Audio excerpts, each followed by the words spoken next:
Divorce পেপারে sign করে স্বামীর বাড়ি থেকে বেরিয়ে আসে অদ্রি। ডিভোর্স পেপারে সাইন করলেও ডিভোর্স হয়ে যায় না। অন্তত 3 মাস সময় লাগে ডিভোর্স কনফার্ম হতে। সেই কারণেই অদ্রি ডিভোর্স পেপারে সাইন করে স্বামীর বাড়ি থেকে বেরিয়ে এসেছে। 3 বছরের প্রেমের পর আরও 3 বছরের বৈবাহিক সম্পর্ককে একটা সাইনও নির্ধারিত কিছু সময়ের পর শেষ হবার পথে। সম্পর্কের এই পরিণতির কারণ অদ্রির বাচ্চা জন্মদানে অক্ষমতা। অদ্রির সন্তান জন্মদানের অক্ষমতা বলতে পুরোপুরি অক্ষমতা না। অদ্রিকে ডাক্তার বলেছে কিছু নির্দিষ্ট ডোজ ও সেশনে মেডিসিন নিলে 1-2 বছরের মধ্যে সে পুরোপুরি সুস্থ হয়ে যাবে। জরায়ুতে সিস্টের কারণে এই সমস্যা। বাম ফ্যালোপিয়ান টিউবে ছোট সিস্ট আছে। ডাক্তার বলেছেন অপারেশন ছাড়াও কয়েক ডোজে মেডিসিন নিয়ে সিস্ট অপসারণ সম্ভব। অদ্রি একজন ফার্মাসিস্ট, তাই তার অনেকটাই ধারণা আছে এসব বিষয় নিয়ে। অদ্রি রহমান, বাবা মায়ের 2 মেয়ের বড় মেয়ে। অদ্রি দেখতে মাশাআল্লাহ সুন্দর। উজ্জ্বল শ্যামবর্ণের 5 ফুট 5 ইঞ্চি উচ্চতা বিশিষ্ট 26 বছরের তরুণী। নজর কাড়া সুন্দরী না হলেও চেহারায় মায়া ভাব বিদ্যমান। অদ্রি যখন বিশ্ববিদ্যালয়ের 2য় বর্ষে তখন তার প্রেমের সম্পর্ক গড়ে ওঠে বিভান নামের একই বিশ্ববিদ্যালয়ের ইকোনমিক্স বিভাগের 4র্থ বর্ষের এক যুবকের সাথে। বিভান আহমেদ 3 ভাই বোনের ছোট। শ্যামবর্ণের 6 ফুট উচ্চতার ছেলেটির মুখে যেন এক মায়া কাজ করে। অদ্রিকে যখন বিভান রমনা পার্কে সবার সামনে হাঁটু গেড়ে বসে একগুচ্ছ কাঠগোলাপ নিয়ে এসে প্রথম প্রেম নিবেদন করে, সেদিন অদ্রি পারেনি বিভানকে ফেরাতে। বিভান অনেক ভালো ছাত্র, তার উপর বিভান এই পর্যন্ত কোনো মেয়ের সাথে সম্পর্কে যায়নি। অদ্রিকে তার প্রথম থেকেই ভালো লাগতো। অদ্রি এবং অদ্রির বন্ধুরা যখন প্রায় বিকেলে ঢাকা ভার্সিটির শহীদুল্লাহ হলের সামনে দিয়ে আড্ডা দিতে দিতে যেত, তখন বিভান শুধু দেখত রোদের আলোকছটা এক হাস্যোজ্জ্বল তরুণী ব্যস্ত তার হাত দিয়ে নিজেকে রোদের থেকে আড়াল করতে।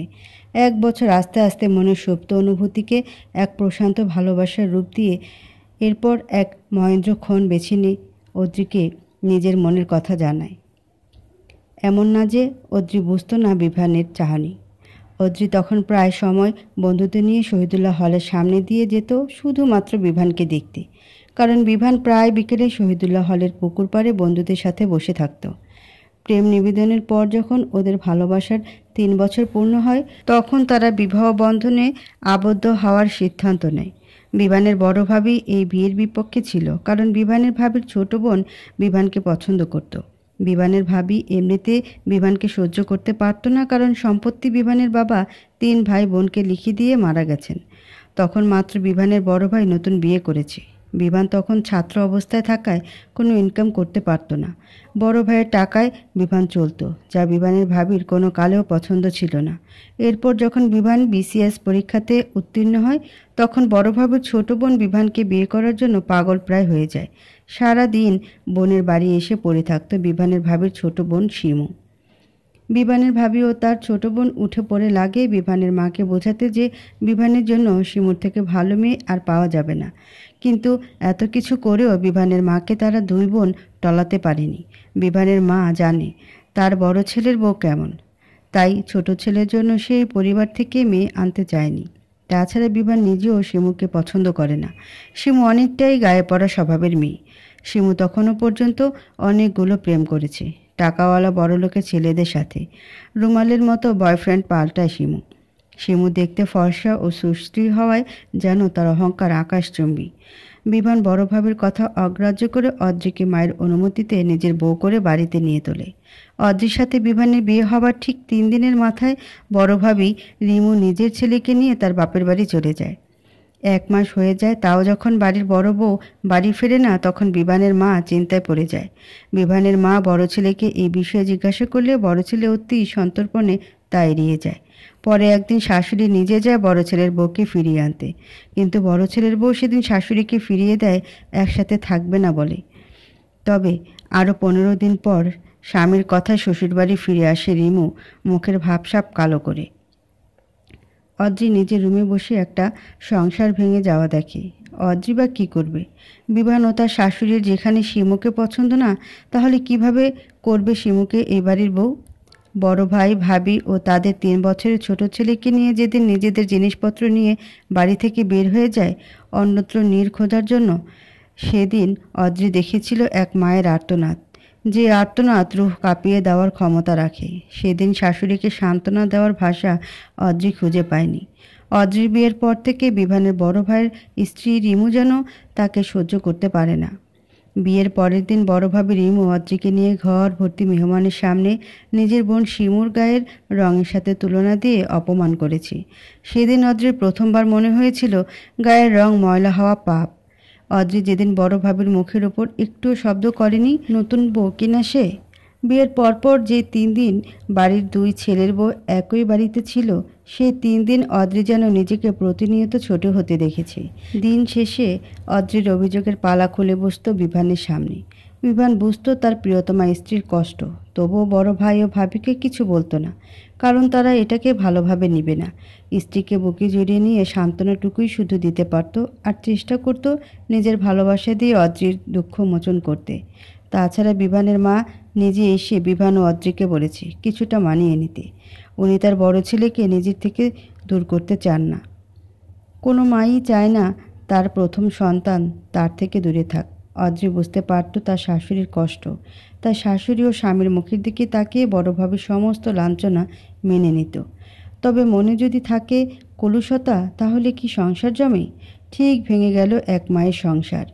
আলাদা হয়ে গেল তার 2 ছেলে। বড় ভাই ও ভাবি আলাদা হয়ে যাবার পর অদ্রি নিজের ফার্মাসিউটিক্যাল কোম্পানির জবে জয়েন করে, যে জব সে বিয়ের কারণে 6 মাসের জন্য বন্ধ রেখেছিল।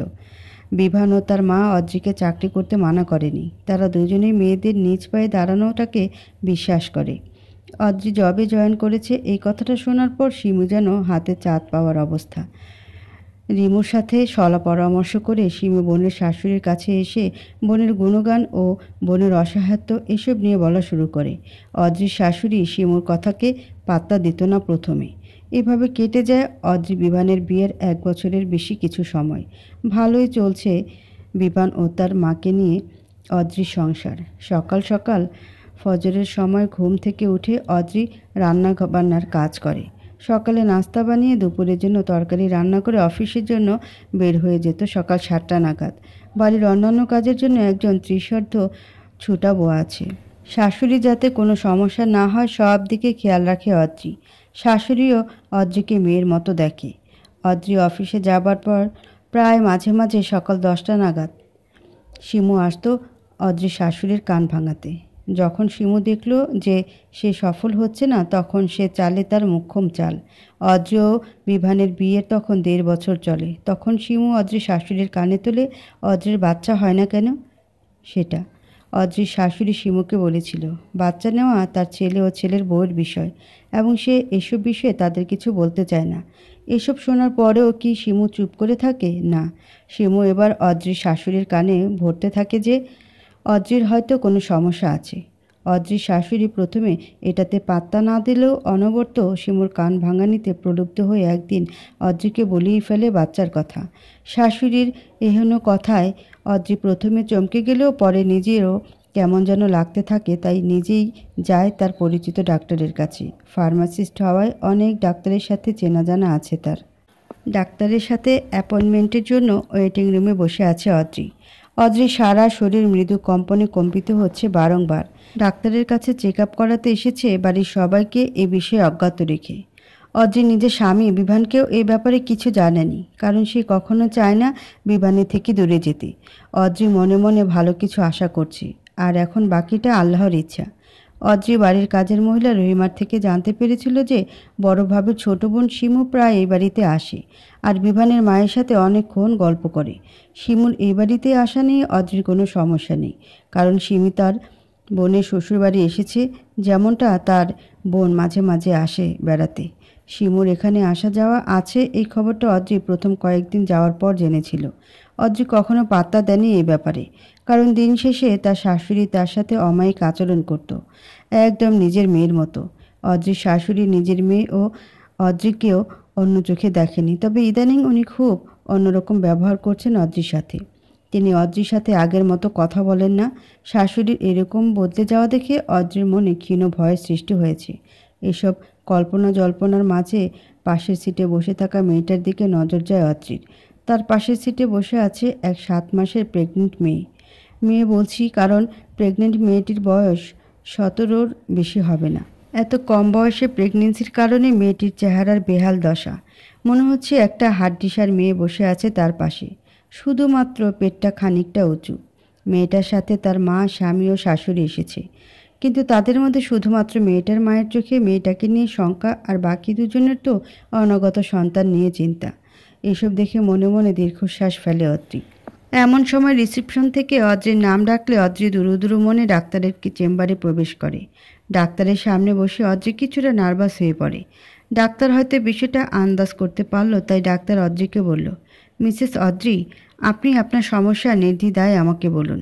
ডাক্তারের কথায় অদ্রি নিজেকে ধাতস্থ করে সব সমস্যা খুলে বলে। সব শুনে ডাক্তার কিছু টেস্ট সাজেস্ট করে। এরপর ডাক্তারের ওখান থেকে বের হয়ে অদ্রি টেস্ট করতে যায়। অদ্রির মন অশনির সংকেত দিচ্ছে। বারবার মনে হচ্ছে কোনো খারাপ কিছু হতে চলেছে। সবগুলো টেস্ট করে বাড়ি ফিরে অদ্রি। আজ অফিস থেকে হাফ ডে করে ছুটি নিয়েছিল, তাই বিকেলের মধ্যে বাড়ি পৌঁছে যায়। বাড়ির গেটের কাছে যাওয়ার পর আজকে সে শিমুকে দেখতে পায়। শিমু প্রথমে অদ্রিকে দেখে হকচকিয়ে গেলেও অদ্রির বিমর্ষ মুখ দেখে বাঁকা হাসে। শিমুর এই বাঁকা হাসির কারণ আজ 3 দিন পর শিমু এই বাড়িতে এসে জানতে পেরেছে অদ্রিকে তার শাশুড়ি বাচ্চার কথা বলেছে। শিমু জানে হয়তো সে বিভানকে নিজের করে পাবে না, কিন্তু সে বিভানকে আর অদ্রিকে সুখে থাকতে দেবে না। শিমু তার বোনের কাছ থেকে শুনেছিল অদ্রি নাকি রিমুর ছেলে রিহাবকে অনেক আদর করে। যে মেয়ে জায়ের সন্তানকে এতটা সমানতুল্য ভালোবাসে, সে কেন বিয়ের প্রায় 2 বছর হতে চলল তারপরেও কনসিভ করছে না? এই ভাবনাটা শিমু ও রিমুর মাথায় আসার পরেই তারা এই চালটা চালে। শিমু অদ্রির সাথে কোনোরূপ কথাবার্তা না বলে পাশ কাটিয়ে চলে যায়। অদ্রি শিমুর মুখে বাঁকা হাসি দেখে এবার ঠাউর করতে পারল যে তার শাশুড়ির মাথায় এসব শিমুই ঢুকাচ্ছে রিমুর সলা পরামর্শে। অদ্রি আর এসব ভাবতে চাচ্ছে না। তার এখন মানসিক প্রশান্তির প্রয়োজন। বাড়ির ভেতরে ঢোকার পরে অদ্রি দেখে তার শাশুড়ি সোফায় বসে পান বানাচ্ছে, আর একটু আগে শিমু চলে যাওয়ার দরুন সদর দরজা খোলা ছিল। অদ্রি তার শাশুড়িকে সালাম দিয়ে নিজের রুমের উদ্দেশ্যে পা বাড়ালে তার শাশুড়ি তাকে ডাকে, ছোট বৌমা, আজ এত তাড়াতাড়ি ফিরে এলে যে? তোমার তো ফিরতে প্রায় সন্ধ্যা হয়। শাশুড়ির মুখ থেকে নরম কণ্ঠে ডাক শুনে অদ্রির মন অনেকটাই ভালো হয়ে যায়, তবে সেটা বেশিক্ষণ স্থায়ী হয় না। শরীর খারাপ লাগছে নাকি? জি মা, আলহামদুলিল্লাহ, সুখবর পাবো হয়তো। শাশুড়ির এহেন মন্তব্যে অদ্রির মুখ কালো হয়ে যায়। অদ্রির শাশুড়ি যথেষ্ট বিচক্ষণ মহিলা, তবে তার মুখ থেকে এমন বাণী যেন অন্য কারো শেখানো বুলি। কুচিন্তা ও কুবুদ্ধি মানব মস্তিষ্ককে ধ্বংসের দিকে ঠেলে দেয়, যাতে সে নিজের বিচক্ষণতা হারায়। শাশুড়িকে মুখে কোনো প্রত্যুত্তর না করে, ইশারায় না বুঝিয়ে মাথা নিচু করে নিজের রুমে চলে যায়। অদ্রি এটাই বুঝতে পারছে না শিমু কেন এরকমটা করছে। কি স্বার্থ এতে তার? শিমু অবিবাহিত, তাহলে কেন তার ও বিভানের সংসার ভাঙার জন্য উঠে পড়ে লেগেছে?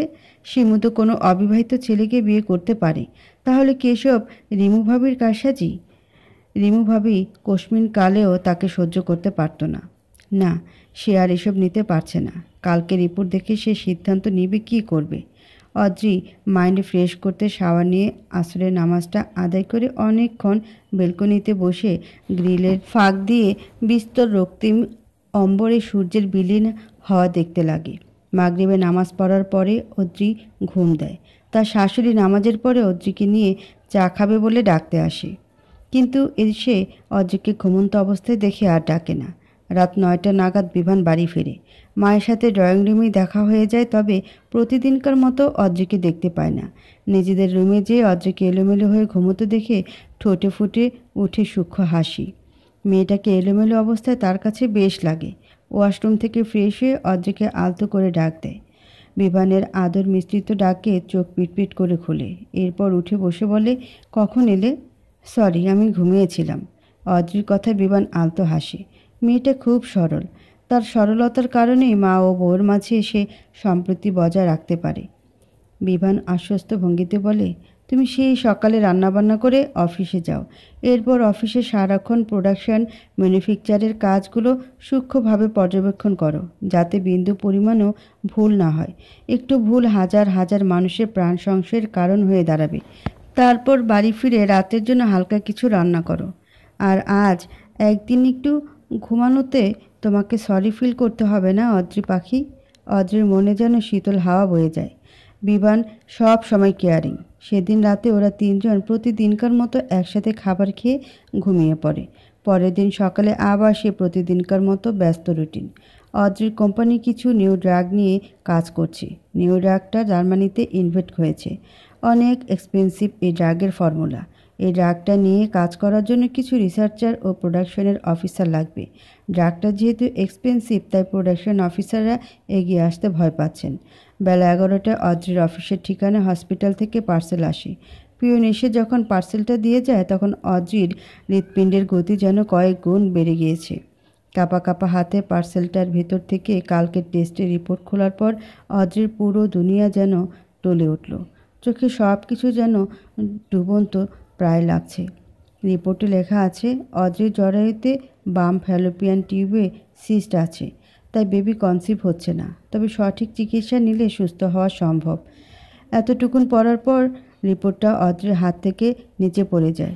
নিজেকে ভারসাম্যহীন লাগছে অদ্রির। অদ্রি ভাবছে, এই কথাটা যদি তার শাশুড়ি জানতে পারে তাহলে কি হবে। তাকে তো শিমু অনেকটা পরিবর্তন করে ফেলেছে কান ভাঙানি দিয়ে। অদ্রি নিজের মনকে এবার শক্ত করে কিছু একটা ভাবে, যে কোনো উপায়ে যা কিছু করে। বিভান যে তার ভালোবাসা, তার স্বামীকে একান্ত নিজের কাছে রাখার জন্য। কিছু একটা ভেবে এরপর অফিসের নিউ ড্রাগটার জন্য বসের কাছে যেয়ে বলে, স্যার, আমি নিউ ড্রাগটা নিয়ে কাজ করতে ইচ্ছুক। Are you sure Adri? এটা অনেক রিস্কি প্রজেক্ট। তোমার থেকে উপরের পোস্টের সিনিয়র প্রোডাকশন অফিসাররা যেখানে এই ড্রাগ নিয়ে কাজ করতে আগ্রহী না, সেখানে তুমি কেন এত আগ্রহ দেখাচ্ছ? তাছাড়া আমি জার্মানি থেকে একজন রিসার্চার এবং প্রোডাকশন অফিসার আনার ব্যবস্থা করব ভাবছি। অদ্রির কথার পরিপ্রেক্ষিতে অফিসের বস অদ্রিকে বলে। কালক্ষেপণ না করে অদ্রি আবার বলে, don't worry sir, I will handle. আমার বিশ্ববিদ্যালয় জীবনে আমি দায়িত্ব নিয়ে প্রজেক্ট রেডি করতাম বিভিন্ন ফার্মেসি সেমিনারের জন্য। ঠিক আছে অদ্রি, এই প্রজেক্টের জন্য তুমি ইন। বসো, এই কথা বলে চলে যেতে নিলে অদ্রি তাকে আটকিয়ে বলে, স্যার, ইয়েস, আমি অফিসে আমার জবের সেকশন চেঞ্জ করার কথা বলছিলাম 6 মাস আগে। আমার রিসার্চার হিসেবে কি নেওয়া যায়? I am sorry Adri, researcher হিসেবে তোমায় তার জন্য নিউ রিকোয়ারমেন্ট ফুলফিল করতে হবে। I am ready to fulfil. কিন্তু তুমি তো প্রোডাকশন অফিসার হিসেবে নিউ ড্রাগ প্রজেক্টে থাকছো, তাহলে? জি স্যার, আমি প্রোডাকশন অফিসার হিসেবে থাকব, তবে তার আগে আমি রিসার্চের রিকোয়ারমেন্ট ফুলফিল করব। অদ্রির বস অদ্রির কথার ধরন বুঝতে না পেরে বলে, তুমি এক্স্যাক্টলি কী করতে চাইছো? আমার সবসময় নিউ কিছু নিয়ে কাজ করতে ভালো লাগে। আমি এই প্রজেক্টের পর একজন প্রফেশনাল রিসার্চার হিসেবে জয়েন করতে চাই এবং এই প্রজেক্টে আমাকে যেন রিসার্চ রিলেটেড কাজে রাখা হয়। অদ্রির বস শিওর হওয়ার জন্য বলে, দ্যাট মিন্স তুমি চাও তোমাকে যেন রিসার্চের কাজে অল্প হলেও ইনভলভ রাখা হয়? হাসি ফোটে অদ্রির মুখে। জি স্যার, আপনি আমার উপর ভরসা করে দেখতে পারেন। ওকে, অ্যাজ ইউ উইশ। তুমি প্রোডাকশন অফিসার হয়েও রিসার্চের কাজে ইনভলভ থাকবে। বস চলে যেতে নিয়েও আবার বলে, must be sure, don't lose my expectation. তুমি আমার ছোট বোনের মতো এবং আমি জানি তুমি কিছু ভেবেই বলছো। আমি তোমার উপর ভরসা করতে পারি। বস চলে যায় আর অদ্রির মুখে ফুটে ওঠে রহস্যময় হাসি। অদ্রি স্বগোক্তি করে আপন মনেই বলে, বারে বারে ঘুঘু, তুমি খেয়ে যাও ধান। শেষবারে আমি তোমার বধিব পরাণ। হেসে উঠে চলে যায় নিজের কাজে। সেদিন বাসায় গিয়ে আগের মতো থাকতে লাগে। অদ্রি কাউকে কিছু জানেনি এই ব্যাপারে। তাছাড়া বিভান এখনও বাচ্চা নেওয়া বিষয়ে কোনো কথা বলেনি। তবে এখন বলেনি তো কি হয়েছে, ভবিষ্যতে বলবে না তার কি গ্যারান্টি? তবে অদ্রি আস্তে আস্তে সব কিছু নিজে কন্ট্রোলে নিয়ে আসছে এবং অতি দ্রুত সে নিজের নির্ধারিত লক্ষ্যে পৌঁছিয়ে যাবে। অদ্রির জরায়ুর সিস্টটা ফ্যালোপিয়ান টিউবের একটু ভেতরের দিকে, তাই সময়টা একটু বেশি লাগবে। তবে হতাশ হবার কিছু নেই। এই বিষয়টা অদ্রি নিজেও জানে। ডাক্তারের পরামর্শ মোতাবেক সে মেডিকেশন নিচ্ছে এবং বিয়ের পর যে কিছুটা ওজন বেড়ে গিয়েছিল সেটাকে কমানোর চেষ্টায় আছে। এদিকে শিমু কিছুদিন পর পর আসে আর বিভানের মায়ের কানে এ কথা সে কথা তোলে। বিভানের মা মাঝে মাঝে বিরক্ত হয়ে অদ্রিকে কথা শোনায়। অদ্রি বুঝতে পারছে যে শিমু তার স্নেহময়ী শাশুড়ের মনে তার জন্য তিক্ততা ও বিষ ভরে দিচ্ছে। এত সব জানার পরেও অদ্রি চুপ করে আছে, কারণ সে সঠিক সময়ের অপেক্ষায় অপেক্ষমান। অদ্রি কোনো কাঁচা কাজ করে না। ফার্মেসি নিয়ে তার পড়াশোনার মূল উদ্দেশ্য ছিল সায়েন্টিস্ট হওয়া। অদ্রি সায়েন্টিস্ট হয়ে এমন কিছু নিয়ে রিসার্চ করতে চায় যা তাকে সাফল্যের দ্বার প্রান্তে নিয়ে যাবে। হসপিটাল থেকে রিপোর্ট পাওয়ার 3 মাস অতিক্রম করে ফেলেছে। এখন অদ্রি ও বিভানের বিয়ের 2 বছর 2 মাস চলে। অদ্রি নিউ প্রজেক্টের কাজ খুব মনোযোগ দিয়ে করে। কোনো রকম ভুল সে করতে নারাজ। এই নিউ ড্রাগটা নির্ধারণ করবে অদ্রির পরিকল্পনার বাস্তবায়ন। ইদানিং শাশুড়ির বাচ্চা নিয়ে কথাবার্তা যেন বেরিয়ে চলেছে। অদ্রি জানে এটা স্বাভাবিক। সব সংসারে শাশুড়ি বাচ্চার জন্য বলতে থাকে বিয়ের কিছু সময় পর থেকে। সেদিক দিয়ে অদ্রির শাশুড়ি অনেকটাই সহনশীল। শিমু ও রিমুর কুচক্রের কারণে তার শাশুড়ি দিন দিন অসহনশীল হয়ে যাচ্ছে। যে শাশুড়ি এতদিন অদ্রিকে মেয়ের মতো দেখত ও ভালোবাসত, আজ সেই শাশুড়ি তাকে ছেলের বউয়ের অন্যথায় কিছু ভাবতে পারছে না। অদ্রি জানে রিমু ভাবির সম্পত্তির প্রতি লোভ বেশি। সম্পত্তি লোভের কারণে নিজেকে সেচে বেড়ানো বোনের সাথে দেবরের বিয়ে দিতে উঠে পড়ে লেগেছিল। শেষ পর্যন্ত সফল হয়নি। তবে বিয়ে দিতে সফল না হলেও এখন ঘর ভাঙার চেষ্টা চালিয়ে যাচ্ছে। আর বড় ভাই, সে তো বউ যা বলে সব সত্য মানে। এক কথায় তার বউ তাকে ও তাদের একমাত্র ছেলে রিহাবকে ছেড়ে চলে যাবার ভয় দেখায় যদি তার বিরুদ্ধে কিছু বলে তো। বড় ভাই জানেও না যে তার বউ ও শালি মিলে কি ষড়যন্ত্র করছে। মা ও ছোট ভাইয়ের সাথে যোগাযোগ তো আছেই, এবং কোনো উৎসব মুখর পরিবেশে সে নিজের স্ত্রী ও ছেলেকে নিয়ে মা, ছোট ভাই ও ছোট ভাইয়ের স্ত্রীর সাথে পালন করতে আসে। অদ্রি আইসোলেটেড ল্যাবে দাঁড়িয়ে কেমিক্যাল মিক্স করছে। 2 মাস হলো সে একই কোম্পানির রিসার্চ অ্যান্ড ডেভেলপমেন্ট বিভাগে জয়েন করেছে। তবে এই ড্রাগটার জন্য সে স্পেশালি হায়ার অথরিটি থেকে পারমিশন নিয়েছে যাতে তাকে প্রোডাকশন অফিসার থেকে রিমুভ না করে। পারিশ্রমিক সে প্রোডাকশন অফিসারের মতোই নিবে যতদিন না ড্রাগটা মার্কেটে আসছে। কেমিক্যাল মিক্স করার সময় অদ্রি এক দৃষ্টিতে তাকিয়ে আছে কেমিক্যালের যে রিয়াকশন হচ্ছে সেটার দিকে।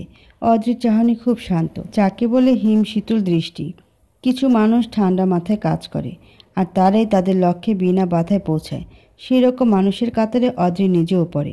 শীতল মস্তিষ্কের মানুষরা ভয়ঙ্কর হয়, কিন্তু বাহির থেকে তাদের দেখলে সাদামাটাই মনে হয়। এরা কোনো কাজ করে যদি স্বেচ্ছায় কোনো নিশান না ছাড়ে তাহলে তাদের ধরা যায় না। তারা তখনই ধরা পড়ে যখন তারা অনেক বড় প্রতারণার শিকার হয়। শীতল মস্তিষ্কের মানুষদেরকে লাই ডিটেক্টর টেস্ট এর মাধ্যমে ধরা যায় না, কারণ ওসব মানুষ নিজেদের মাথায় আগে থেকে সব কিছু গুছিয়ে রাখে। সাধারণ মানুষ যেমন মিথ্যা বলতে গেলে চোখে চোখ রাখতে পারে না, হাতের আঙ্গুল খুঁড়তে থাকে বা কোনো কাজ করতে থাকে শুধুমাত্র যাতে সত্য ধরা না পড়ে তার জন্য। শীতল মস্তিষ্কের মানুষও এমন মাইন্ড ডাইভার্টের মতো কাজ করে মিথ্যা বলার সময়, তবে সেটা কাউকে বুঝতে দেয় না। এরা অনেক সময় সাইকো বা পাগল হয়ে যায় আর নিজ থেকে আত্মসমর্পণ করে। এদের ওই রকম পরিণতির কারণ হয় অতিরিক্ত সিক্রেট নিজের মস্তিষ্কে জায়গা দেওয়ার কারণে, এবং হিউম্যান সাইকোলজি মোতাবেক এরা অনেক সময় অতিরিক্ত ক্রাইম করে নিজের কাছেই শেষ পর্যন্ত নিজেকে শেষ করার পরিকল্পনা করে। অদ্রি টেস্ট টিউবে কেমিক্যালটা রহস্যময়ভাবে দেখছে। এই কেমিক্যালটা তার তুরুপের তাস হিসেবে কাজ করবে। It will decide her future and her love. হঠাৎ কারো তুড়ি বাজানোর শব্দে ধ্যান ভাঙে অদ্রির। টেস্ট টিউবটা হাত থেকে রেখে দেয় সুরক্ষিত জায়গায়। অদ্রির কলিগ অদ্রিকে বলে, তো মিসেস অদ্রি, কি ভাবছেন হাতে টেস্ট টিউব নিয়ে? আলতো রহস্যময় হাসে অদ্রি, তারপর জবাব দেয়, কিছু না জাবির ভাই। অদ্রির কলিগ সামান্য রসিকতা সুরে বলে, কিছু না বললেই হলো। আপনি যেভাবে তাকিয়েছিলেন দেখে মনে হচ্ছিল আপনি নিউ ড্রাগটা কারো উপর অ্যাপ্লাই করার কথা ভাবছেন। জাবিরের কথা একটুও বিচলিত হলো না অদ্রি, বরং মুচকি এসে বলল, আপনি দেখি বুঝে গেলেন। আমিও ভাবছি কার উপর এটা অ্যাপ্লাই করা যায়। জাবিরের মুখ দেখে অদ্রির মনে হলো জাবির সামান্য ভয় পেয়ে গেছে। হাসল অদ্রি, এরপর আবার নিজের কাজে মন দিল। জাবির স্বভাবত ভীতু। সে এই ড্রাগটা নিয়ে রিসার্চ করতে চায়নি, কারণ সে এখনও বিয়ে করেনি। ড্রাগটা যেহেতু পুরুষদের পুরুষত্ব কিছু নির্দিষ্ট সময়ের জন্য অকার্য করার জন্য। এই ড্রাগটা কোনো পুরুষের শরীরে ইনজেক্ট করলে বা কোনোভাবে শরীরে প্রবেশ করালে সে পুরুষ একটা নির্দিষ্ট সময়ের জন্য নিজের সিমেন দ্বারা কোনো নারীকে প্রেগনেন্ট করতে পারবে না। জাবির বসকে সবার সামনে বলেছিল সে অন্য ড্রাগের প্রজেক্টে যেতে চায়, তবে বস রাজি হয়নি, কারণ জাবির একজন ভালো রিসার্চার। জাবির ভীতু কণ্ঠে অদ্রিকে প্রশ্ন করে, আর ইউ সিরিয়াস অদ্রি? আপনি কি সত্যি সত্যি কারো উপর ড্রাগটা প্রয়োগ করার কথা ভাবছেন? অদ্রি এবার খিলখিল করে হেসে ফেলে। অদ্রির হাসি দেখে জাবিরের মুখটা পাংশুটে হয়ে গেছে। এটা অদ্রি খেয়াল করেছে। অদ্রি হাসি থামিয়ে ঠোঁট সামান্য কামড়িয়ে বলে, ইয়েস, আই অ্যাম সিরিয়াস। আমি এটা অবশ্যই কারো উপর প্রয়োগ করব। জাবির তোত্তানো সুরে বলে, কার উপর? মুচকি হেসে অদ্রি বলে, আমার হাজব্যান্ডের উপর। জাবির বেকুবের মতো মুখ বানিয়ে অদ্রির মুখ পানে তাকিয়ে আছে। তারপর সে হড়বড়িয়ে বলে, কি বলছেন আপনি? আপনি আপনার হাজব্যান্ডের উপর এটা কেন প্রয়োগ করবেন? তাছাড়া আপনাদের এখনও বেবি হয়নি। আপনি জানেন তো যে এটা শরীরে প্রবেশ করার পর নির্দিষ্ট সময় কার্যকর থাকে এবং সেই নির্দিষ্ট সময়ের আগে অবশ্যই এর অ্যান্টিডট শরীরে প্রবেশ করাতে হয়, না হলে সে পুরো সারা জীবনের মতো তার সক্ষমতা হারাবে। জাবিরের প্রতিটা কথা অদ্রি মুখে হাসি ঝুলিয়ে রেখেই শুনেছে এবং এই হাসি দেখেই যেন জাবিরের শরীর হিম হবার উপক্রম। অদ্রির কাছে অন্তত তাই মনে হলো। অদ্রি এবার ভাবল, জাবিরের ভয় আগ বাড়ানো ঠিক হবে না। তাই সে কথা কাটাতে বলে, কুল ডাউন জাবির ভাই, আমি তো আপনার সাথে রসিকতা করছিলাম, আর আপনি কিনা সিরিয়াসলি নিয়ে নিলেন। জাবির যেন হাঁপ ছেড়ে বাঁচে। তারপর তটস্থ করার মতো সুরে বলে, এরকম মজা করবেন না মিসেস অদ্রি। আপনার বলার ধরনে আমি প্রচণ্ড ভয় পেয়ে গেছিলাম। অদ্রি ভাবলেশীনভাবে বলে, আমি তো প্রথমে বলেছিলাম যে আমি কিছু ভাবছি না, কিন্তু আপনি তো কথাটাকে প্যাঁচালেন, তাই আমিও একটু প্যাঁচালাম আর কি। আমি কি করে জানবো যে আপনি এভাবে ভয়ঙ্কর মজা করবেন? জানলে আমি বলতাম না। অদ্রির কথার বিপরীতে জাবির বলে। অদ্রি এবার ডোন্ট কেয়ার ভাব নিয়ে বলে, আমি আমার হাজব্যান্ডকে মাত্রাতিরিক্ত ভালোবাসি এবং সে নিজেও আমাকে ভালোবাসে। তাহলে আমি কেন তাকে এই ড্রাগ ইনজেক্ট বা তার শরীরে প্রবেশ করব? আপনিও না জাবির ভাই, মজা করে বলা কথা বোঝেন না। অদ্রি আবার মুখে রহস্যময়ী হাসি টেনে বলে, জাবির ভাই, আপনি কি জানেন এই ড্রাগটার ইফেক্টে কিছু হলে তা মেডিকেল টেস্টের মাধ্যমে বোঝা যায় না, একদম প্রাকৃতিকভাবে হয়েছে মনে হয়। জাবির ঘামতে থাকে অদ্রির কথায়। জাবির আর কথা না বাড়িয়ে চলে যায় সেখান থেকে নিজের কাজে। অদ্রি মনে মনে বলে, আমি বাধ্য কাজটা করতে, নিজের মানুষকে নিজের কাছে রাখার জন্য। তাছাড়া এই ড্রাগটা আমি বিভানকে দিব এবং মেয়াদ শেষ হবার আগেই অ্যান্টিডট দিয়ে দিব। তাহলে শিমু ও রিমুর ভাবির পরিকল্পনা বাস্তবায়ন হবে না। But I can't lose Bivan. He will be mine forever at any cost. এরপর দিন অদ্রি ইচ্ছা করে অফিসে যায়নি, ছুটি নিয়েছে বসের থেকে। অদ্রিদের ছুটা বুয়া বলেছে শিমু সপ্তাহে 2 দিন আসে, সোমবার ও বৃহস্পতিবার। আজকে সোমবার, তাই অদ্রি দেখতে চায় শিমুর ব্যবহার। ঠিক বেলা 12টায় কলিং বেল বাজে আর অদ্রি বুয়া বা তার শাশুড়িকে দরজা খুলতে উঠতে না দিয়ে নিজে গিয়ে দরজা খুলে দেয়। অদ্রি দরজা হাসি মুখে খুলে, কিন্তু অপর পাশের মানুষটা হয়তো অদ্রিকে এই সময় আশা করেনি, তাই তার মুখশ্রী অন্ধকার হয়ে গেল। শিমু কী পরিকল্পনা নিয়ে এসেছিল তা আজকে অদ্রি কিছুতেই সফল হতে দেবে না। অদ্রি শিমুর সাথে গল্প জুড়ে দিয়ে বসেছে। অদ্রির শাশুড়ি সেও হাসি মুখে ওদের সাথে কথা বলছে, কিন্তু শিমু, সে বারবার উসখুস করছে অদ্রির শাশুড়িকে একটু একা পাওয়ার জন্য। অদ্রিতেও অদ্রি, সে আজকে বুয়াকে সব বুঝিয়ে দিয়েছে যাতে তাকে সাহায্য করে। দুপুরের খাবার খেয়ে অদ্রির শাশুড়ি নিজের রুমে ঘুমাতে চলে যায়। শিমু সেটা দেখে নিজেও যেতে নেয়, কিন্তু তখনই তার পথ রোধ করে দাঁড়ায় অদ্রি। অদ্রি শিমুকে হাসি মুখিয়ে বলে, শিমু চলো না আর একটু গল্প করি। রিমু ভাবি থাকলে তার সাথে গল্প করতে পারতাম, কিন্তু এখন নিজের জীবনটাকে রোবটের মতো লাগে। সারাদিন অফিস করে রাতেই একটু সময় পাই, আর সেটা বিভানের সাথে কোয়ালিটি টাইম স্পেন্ড করি। গার্লস টপিকে তো এখন কথাই হয় না কারো সাথে। আজ অনেক দিন পর কাউকে পেয়েছি, চলো ছাদে যাই। কথাগুলো বলে অদ্রি ছাদের উদ্দেশ্যে পা বাড়ায়। অজ্ঞতা শিমুকেও অদ্রির সাথে যেতে হয়। অদ্রি ও বিভানের বিয়ের 2.5 বছর হয়েছে। অদ্রির শাশুড়ি বিভানকেও বাচ্চা নেওয়ার কথা বলেছে 2-3 বার। তাই বিভান ভাবল আজকে অদ্রিকে বলবে বাচ্চা নেওয়ার কথা। অনেক তো সময় হলো। বিভান ও অদ্রি দুজনেই এখন নিজের কেরিয়ারে সাকসেসফুল। 1 সপ্তাহ আগে অদ্রির নিউ ড্রাগ প্রজেক্ট সাকসেসফুলি শেষ হয়েছে। তবে ড্রাগটা এখনই বাজারজাত করবে না, আগে এর অ্যান্টিডোট জার্মানি থেকে আনানো হবে। রাতের বেলা বিভান অদ্রিকে জড়িয়ে ধরে বিছানার বোর্ডের সাথে হেলান দিয়ে বসে আছে। অদ্রি চুপ করে স্বামীর বুকে মাথা রেখে বসে আছে। কিছু সময় অতিবাহিত হবার পর বিভান বলে, অদ্রি পাখি, তোমাকে একটা কথা বলবো, বলো। এতে অনুমতি নেওয়ার কি আছে? বিভান, না আসলে মা বলছিল আমাদের এখন বাচ্চা নেওয়া উচিত। ও, তুমি কিছু বলবে না? বলবো তো। তাহলে বলো। শুধু কি মা বলেছে নাকি তুমিও? মায়েরটা মা আমায় বলেছেন, এখন তুমি তোমারটা বলো। বিভান বুক ভরে শ্বাস নেয় আর অদ্রি বিভানের বুক থেকে মাথা উঁচিয়ে বিভানের মুখের দিকে তাকিয়ে আছে। বিভান বলে, আমারও মনে হয় এখন বাচ্চা নেওয়া ভালো হবে। বিভানের কথায় অদ্রি প্রত্যুত্তর করে না। অদ্রির রেসপন্স না পেয়ে বিভান বলে, কিছু বলছো না যে? অদ্রি বলে, কি বলবো? বাচ্চা আসলে অবশ্যই নিব। বিভান বুঝল না অদ্রির কথা। তবে সে আজ তার প্রিয়তমাকে কাছে পেতে চায়, প্রিয়তমার ভালোবাসায় সিক্ত করতে চায় নিজেকে। অদ্রি বাধা দেয় না বিভানকে। অদ্রি নিজেও ডুবে যায় তার প্রাণ পুরুষের ভালোবাসায়। তবে সে তার পরিকল্পনা কালকে থেকে শুরু করবে। আজকে স্বামীর ভালোবাসায় শিখতে হবে। সময় নদীর স্রোতের মতোই বহমান। সময়ের সাথে ঘটে অনেক অনাকাঙ্ক্ষিত উত্থান পতন। ঠিক তেমনি বিভান ও অদ্রির জীবনে চলছে কিছু দুঃসময়। বিভান অদ্রিকে বাচ্চার কথা বলার প্রায় 3 মাস হয়ে গেছে। অদ্রি এখনও কনসিভ করেনি। এদিকে বিভানের মা অনবরত বাচ্চার কথা বলে বলে মুখের ফেনা তুলে ফেলছে। তাছাড়া ওনার এরকম বাচ্চার জন্য অধৈর্য হবার কারণটা সত্যি বলতে পুরোপুরি ভুল নয়। বিভান ও অদ্রির বিয়ের 3 বছর প্রায় হতে চলল এবং বিভান সেদিন তার মাকে আশ্বাস দিয়েছে তারা জলদি বাচ্চা নেওয়ার প্ল্যান করছে।